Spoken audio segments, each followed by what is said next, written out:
आईसारखं ना आम्ही सासूचं पण कौतुक ह्याच्याकडनं ऐकत असतो. खूप इंटरव्ह्यू मध्ये सांगते, जसं आता पुण्यात आलेली माझ्या सासू बाई माझ्यासाठी डब्बा पाठवायचा. तो एक बॉन्ड किती स्ट्रॉंग झालाय, जे आधी होकार नकार अशावर अडलेलं जे सगळं, आणि आता डायरेक्ट घरातून येणारे ते डब्बे, सासूबाईंसोबतचा तो बॉन्ड आणि सासऱ्यांसोबतचा. ओके. घरी गेल्यानंतर ते जे तिला हवंय त्या सगळ्या गोष्टी तिला भेटतात. लाडकी आहे ती. खूप लाडकी. लकी आहे की मी सेटवरून मध्यरात्री किंवा लेट नाईट मी घरी पोहोचते, त्यामुळे त्या मला सकाळी उठवत पण नाहीत. मला 11-12 वाजेपर्यंत त्या मला छान झोपायला देतात. ती पोरगी जाते, काम करते, दमते, त्यामुळे सकाळी आपण तिला उठवायला पण नको, त्यामुळे त्या मला कधीच उठवत नाहीत. मला जेव्हा जाग येईल तेव्हा मी उठते आणि मग मी तेव्हा जाऊन त्यांना भेटते. तोपर्यंत सगळं जेवण तयार असतं, सगळं तयार असतं. याची जरा मला खंत आहे की मला काही करता येत नाही, पण थकल्यामुळे मला खरंच त्या गोष्टी करता येत नाहीत. म्हणजे तिला फक्त एक 6 तास किंवा 10 तासासाठीच ती आलेली असते घरी. त्याच्यामध्ये मग मला कसा आराम दिला जाईल, माझी कशी काळजी घेतली जाईल ते बरोबर बघतात. त्यामुळे सगळं माझ्या पुढ्यात त्यांना असं जबरदस्ती असते की नाही तू हेच खा, तू तेच खा, तू हेल्दी खा. इव्हन आई मला पण ओरडते की तुम्ही भांडत जाऊ नका, तिला काही बोलत जाऊ नको, तिला सगळ्या गोष्टी व्यवस्थित पोचवत जा, सगळं रेडी ठेवत जा. सगळ्या तू एकटा आणि तुझी सगळी फॅमिली माझ्यासाठी माझी फॅमिली आहे. कोण कोणाला जास्त इन्स्पायर करतं आणि हे कर ते मोटिवेट करत असतं.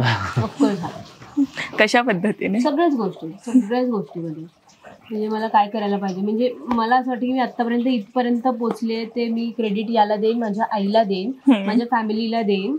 कारण की त्यांनी म्हणजे मला कधी कधी कंटाळा पण येतो की अरे मला नाही करायचं, राहू दे ठीक आहे, पण प्रत्येक वेळेला यांनी मला सपोर्ट केलाय की नाही तुझ्यामध्ये तू आहेस, तू करू शकतेस.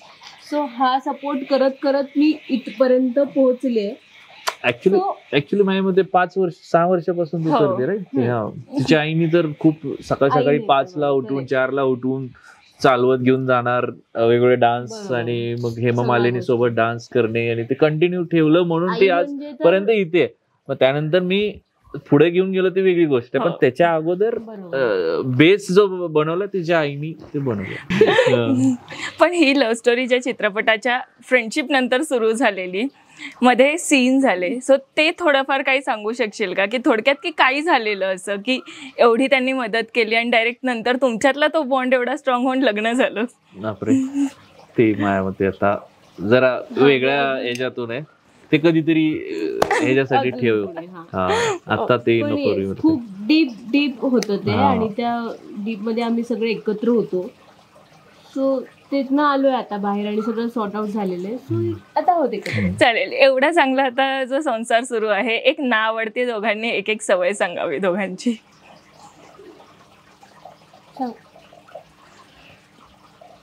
ना आवडती सवय एवढी चांगली आहे मी. नाही ते सांगितलं तर उगाच प्रॉब्लेम नको सांग ना, त्यामुळं ठीक आहे आपलं कळू देत ना मला. काय तसं काय असं हे नाही, तू तोपर्यंत माझं पण काहीच नाहीये रे, असं काय करतो म्हणजे असं एकदम असं येत नाही ना, म्हणजे सगळं आवडतंय म्हणून तर सोबत ना आवडते असेल तर आवडतं करून घेतलं आता, त्यामुळे ठीक आहे, आवडते सगळं.